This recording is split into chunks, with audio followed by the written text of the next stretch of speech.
Hi everybody and welcome back to another video about crypto taxes in the US. It has been almost a year since I've been talking to Clinton in our video and our big guideline about crypto taxes in the US. We've been talking about all the basics and stuff like crypto tax forms. Sorry. And we've been talking about stuff like crypto tax forms or notices from the authorities. So if you want to learn more about the basics in crypto and crypto taxation in the US, I strongly recommend just watching those videos or reading our crypto tax deadlines. And in the meantime, my co-host today will be Ben from CryptoTaxAudit. Hi Ben, how are you doing? Good. Thanks for having me on here, Moritz. I'm happy to be here to talk about crypto taxes. This is my specialty. Yeah, many of our users haven't seen you before, so can you give us a little bio of yourself? What are you doing at CryptoTaxAudit? Yep, I'm the director of the crypto tax analytics team. So we're the team that runs the crypto reconciliations for that we do to calculate the gains and losses and also any crypto income like staking rewards, mining. And then we give that to our tax team and they put it on the tax return to report to the IRS.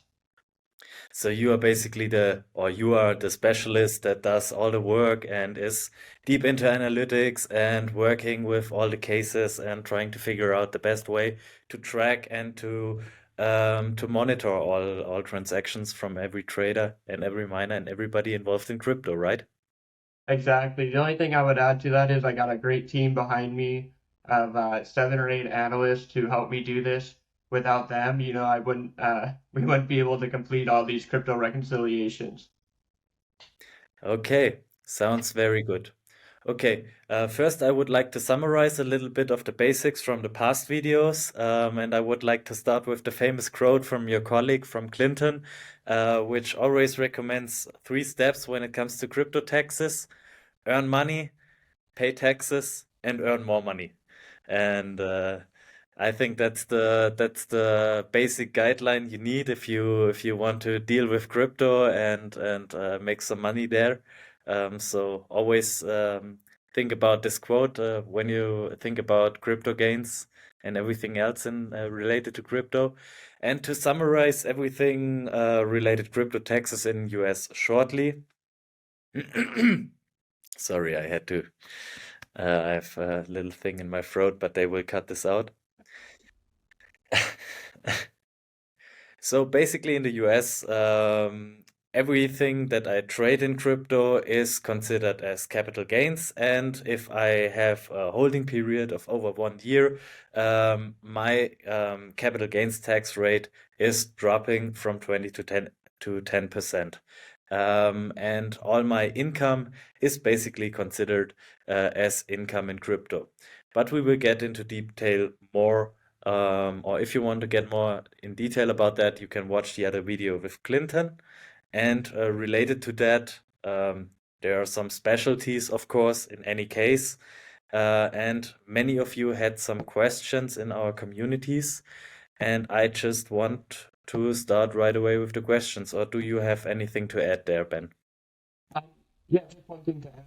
The long-term capital gains rates are 0, 15, and 20% depending on your total income. And if it's short-term capital gains, this will be taxed at your ordinary tax rate. So whatever, your normal tax rate is that will apply to your short-term capital gains. Okay, we will keep that in mind for the rest of the video, or if we want to do our taxes.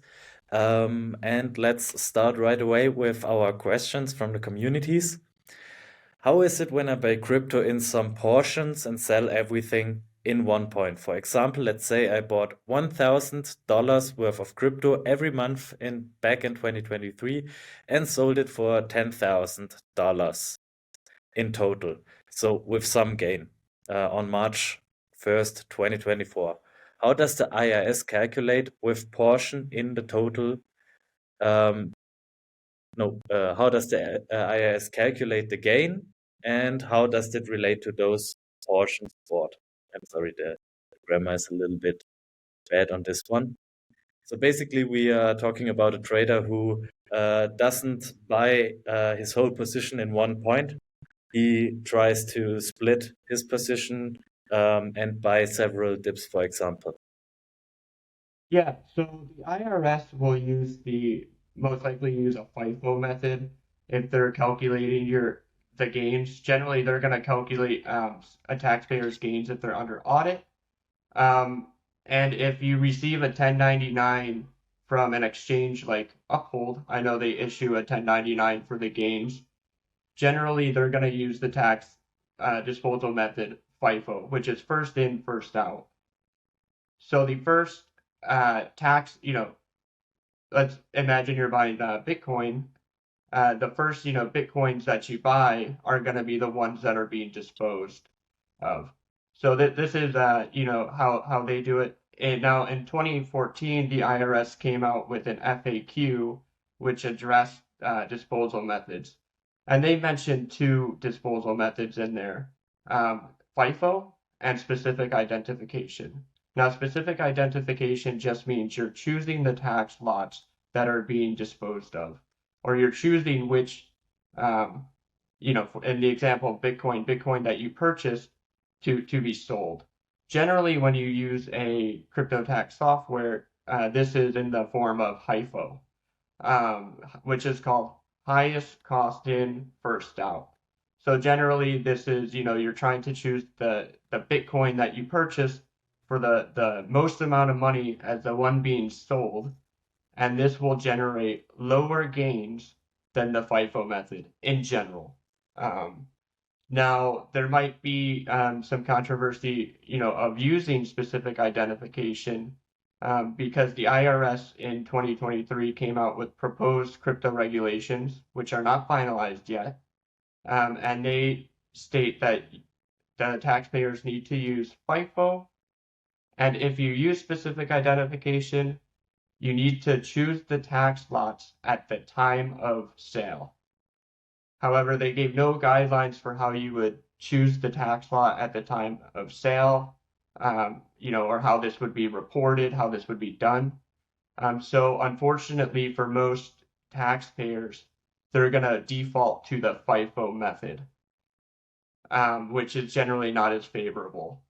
And in most cases, taxpayers don't know the specific cost basis for the assets that they're selling at the time of sale. We just, normal people don't think of taxes when you're selling crypto. You think of, you just want to make some money.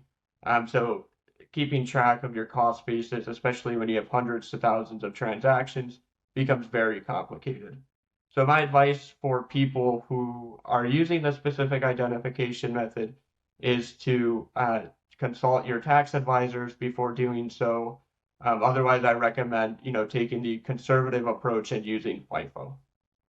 Okay, okay. So to summarize that shortly, every purchase will be treated as its own trade. So I don't, even if I have a bigger Bitcoin position in 2024, every purchase of 1000 BTC would have its own, or would be treated as its own cost basis. And therefore, even if they are sold at once, I have to calculate an individual gain on this purchase. And you forwarded to a follow-up question there, which method is to be used, or would you recommend to be using? And if you want to get into more specifics and want to do a little bit more advanced taxation, you try HIFO. And if you want to stay more basic and you recommend for everybody that isn't too deep into crypto taxation, they should use the FIFO method.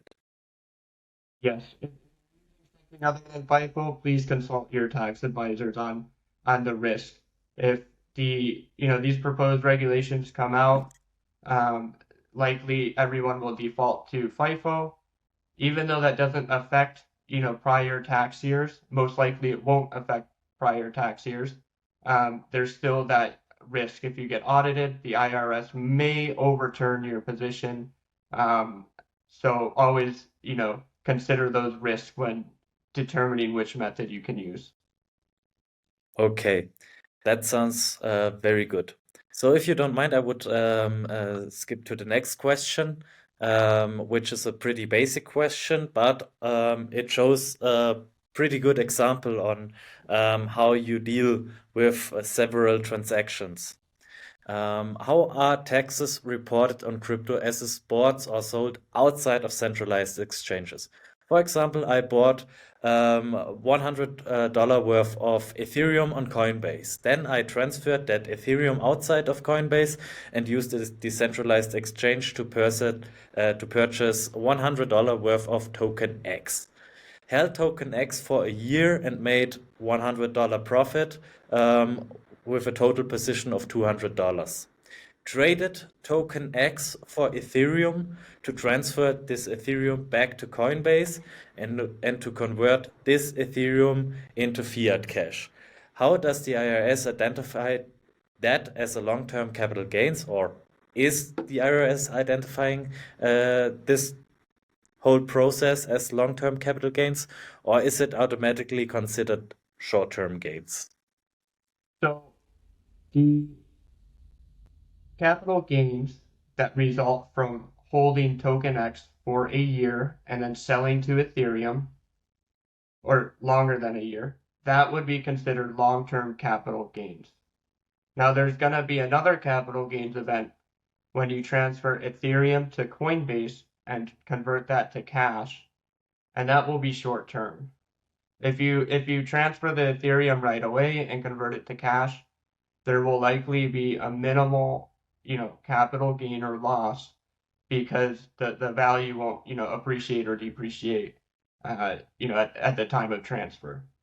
Um, the IRS, the challenge here is that nobody is tracking this for you. When you leave an exchange and transfer tokens off to a decentralized, blockchain to trade, to stake, whatever the number of things that are out there to do on the blockchain, you have the responsibility to track your own transactions and reconcile your own transactions.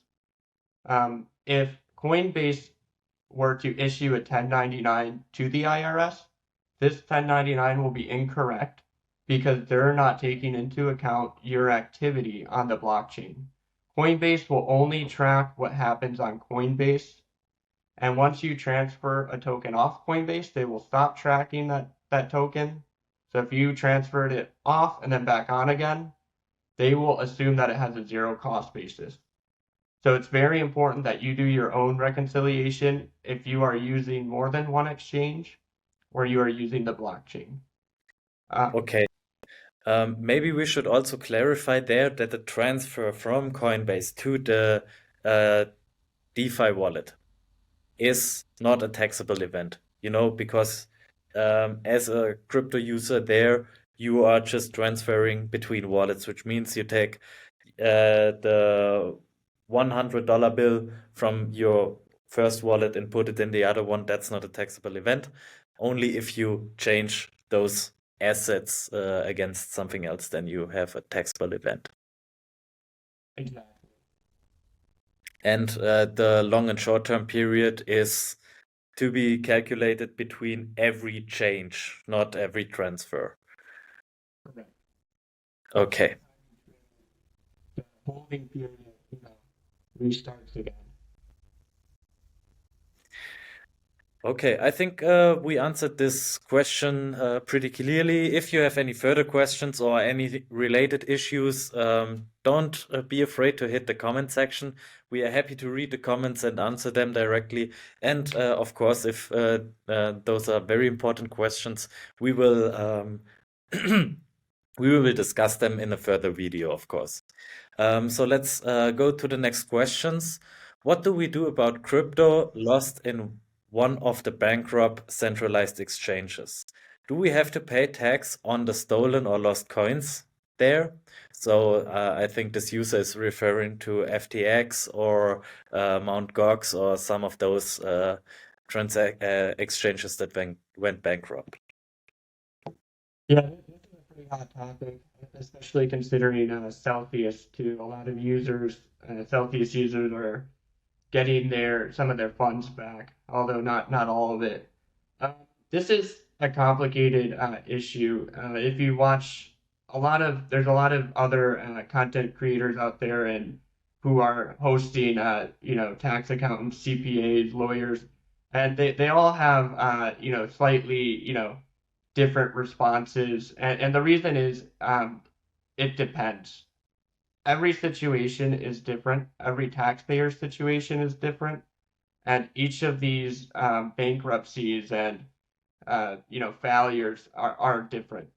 Um, not one is the same. So if you hear, somebody that treating it, this in a certain way, that way may or may not apply to you. So just be careful out there with what you hear. Consult your tax advisor. They know your specific situation and how to handle this. Now, in a lot of cases, I will say that many of these losses will most likely be treated as, you know, capital losses. Um, However, when you start talking about receiving funds back in the case of Celsius, you know, it gets a little more complicated. In some cases, if you have a very low cost basis in what you lost, you may end up, having a gain on what you get back. So to be clear, when you do have losses in this situation, the loss will be equal to your cost basis or your purchase cost in the assets. It will not be equal to the value at the time it was lost. Um, so with that being said, please consult your tax advisors here. Every situation is different. And this is a complex situation, as with FTX and Celsius, especially where you're getting funds back. There's no one answer. The answer is it depends. Okay, thank you very much on that. Let's go to the next question. Do I have to disclose my wallet address to the IRS? Is there any legal way this could be forced on me? In general, you do when you're reporting your taxes, you do not have to disclose your wallet addresses. Now, if the IRS is auditing you and they ask for your wallet addresses, then yes, you have to disclose them. Um, and in some cases it might be of criminal nature, then you definitely have to disclose them. So if you're being audited, you will be asked for your wallet addresses.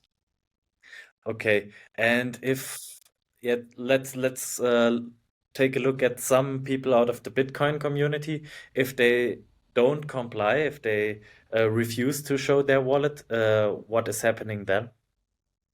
Well, the IRS is gonna find out. If you're under audit, they're gonna find out. Um, and it's gonna be your legal obligation to comply at that point. Okay, okay. We will leave it there and just go to the next question. What about wrapping tokens? Does that change anything for my taxes?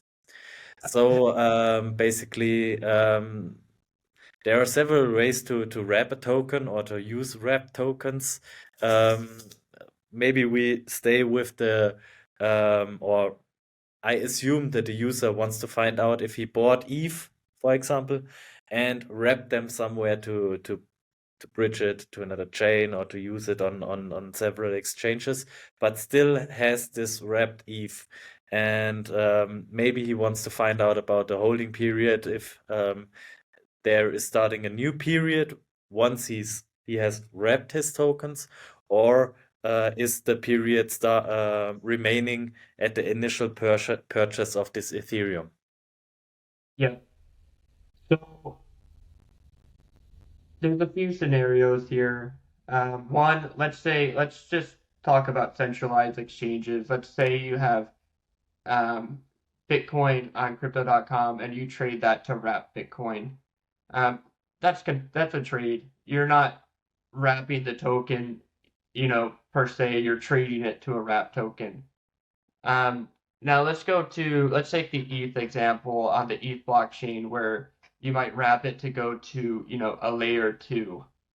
Um, Again, there's two positions. You could take an aggressive position and treat this as a non-taxable event.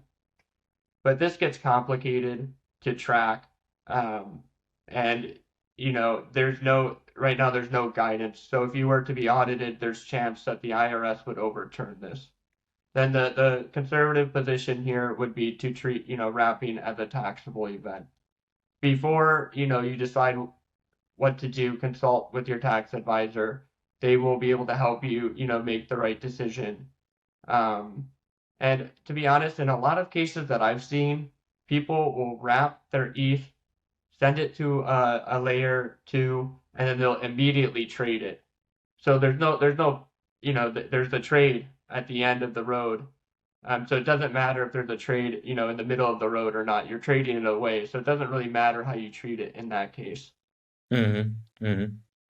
What about a new thing that occurs, especially now in the past, let's say 5 months, where I have those layer zero stuff or layer swaps, where I just can swap the layer two to another layer two on those Ethereum. Would you consider this as well as a trade, or would you consider this as something else?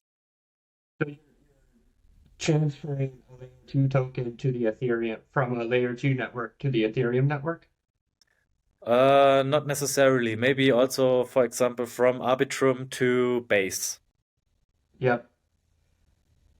I think there's reasonable, the underlying asset is the asset that you started with, and you're trying to use that asset on another blockchain. So I think there's, you know, you can reasonably say it's the same asset. Um, that would, each situation might be different here. So I would definitely, take it case by case. Okay, I think that's a pretty good answer. And if there are any follow-up questions on that, maybe from the user himself or herself, please let us know in the comment section. Um, Question number 7. What if I bought one BTC for 35K 2 years ago? The current value is 45K, so 10K plus, but I traded the one BTC for a car that is worth 25K now. Can I take a 10K capital loss? It kind of depends on the personal situation. There's no one answer. Please consult your tax advisor um, before reporting this type of transaction.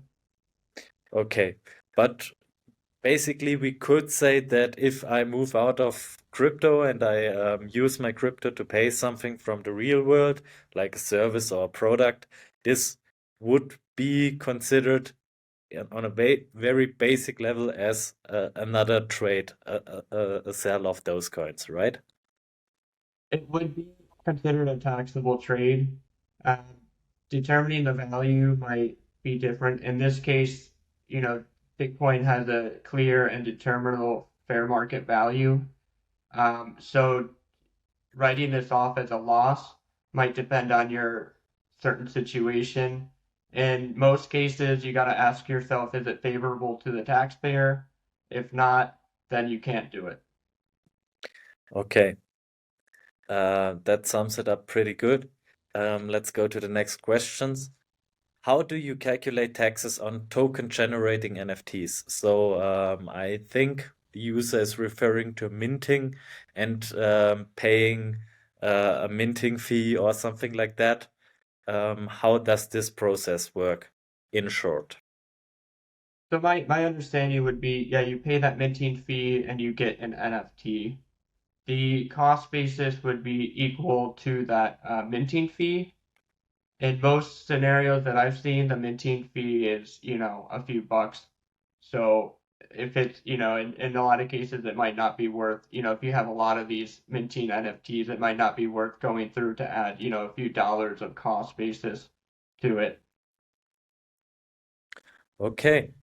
The next question is out of the mining community. So, a question on crypto mining expenses. I would think miners would be able to account for expenses such as electricity and the costs of the equipment, for example, mainly GPUs and other computer parts. I would appreciate it if you could shine a light on this topic. Yeah, this is a really good question. So you can treat your mining activity as a business. Therefore, your mining income would be reported on Schedule C of the 1040 tax return. And with that, you would be able to take to report all of the necessary expenses related to your mining activity.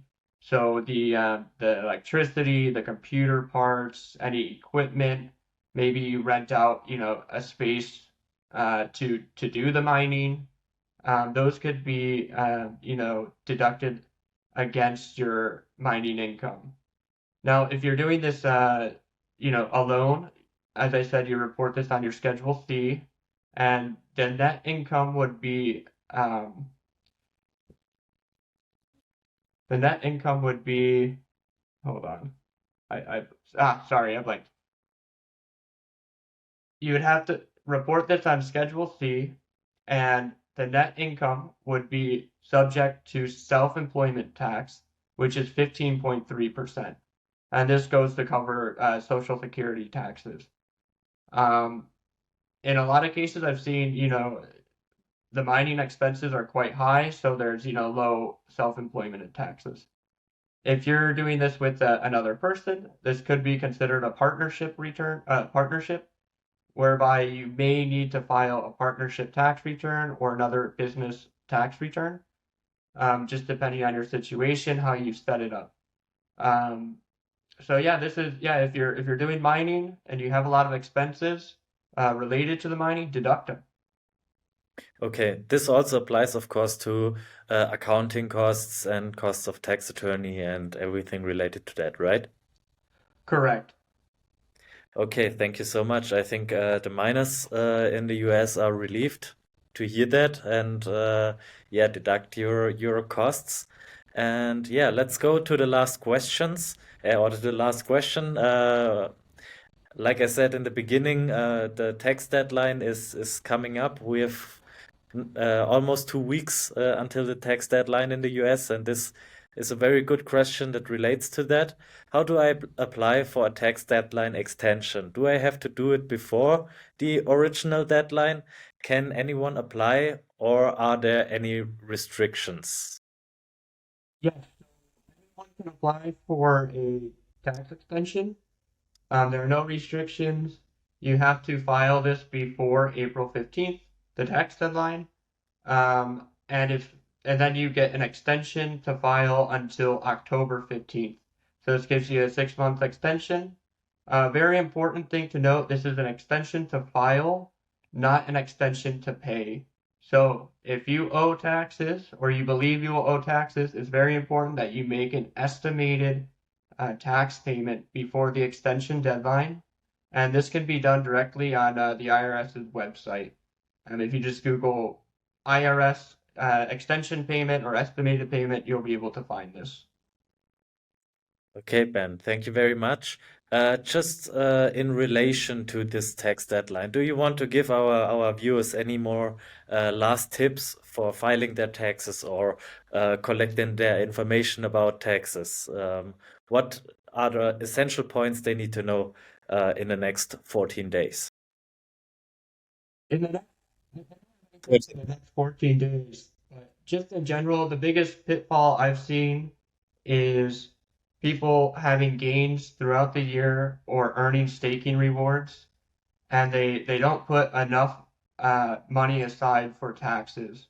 So it's very important that when you're earning staking rewards or income, mining income, to put money aside. If you sell, a lot of crypto and you think you have gains, put, some money aside for taxes. Maybe just 20%, just to be safe. Because as you know, crypto is volatile. We may be, at the top, and then, 6 months later, we're at the bottom, and you might not have enough money to pay your taxes. So I've seen a lot of people in this situation, and um, I hate to see it, and I want everybody to have good gains, but also have enough money to pay their taxes. Okay, thank you very much. Last question, where do you see Bitcoin at the all-time high in this bull market? I, I'm not a predictor. I'm just here for the ride. So, do I get any number? Or what Uh, do you wish? What do you wish for your personal investments? I'd be happy with 100K. Oh, So if it yeah. goes more than that, great. If it hits 85, I'm still winning. So Yeah, perfect, perfect. But, you're easy to please. Okay, Ben, that was our follow-up video on crypto taxes in the US. Do you want to add anything? that like Moritz said at the beginning, make gains, pay taxes, make more gains. Perfect, perfect. Yeah, I love this quote, really. Okay, guys, then see you around next time in the next video. Ben, I can't wait to do the next video with you. And yeah, um, happy gains. I knock on wood that we will have a long and nice bull market above the 100K. And yeah, see you in the next video. Bye, guys. Thank you.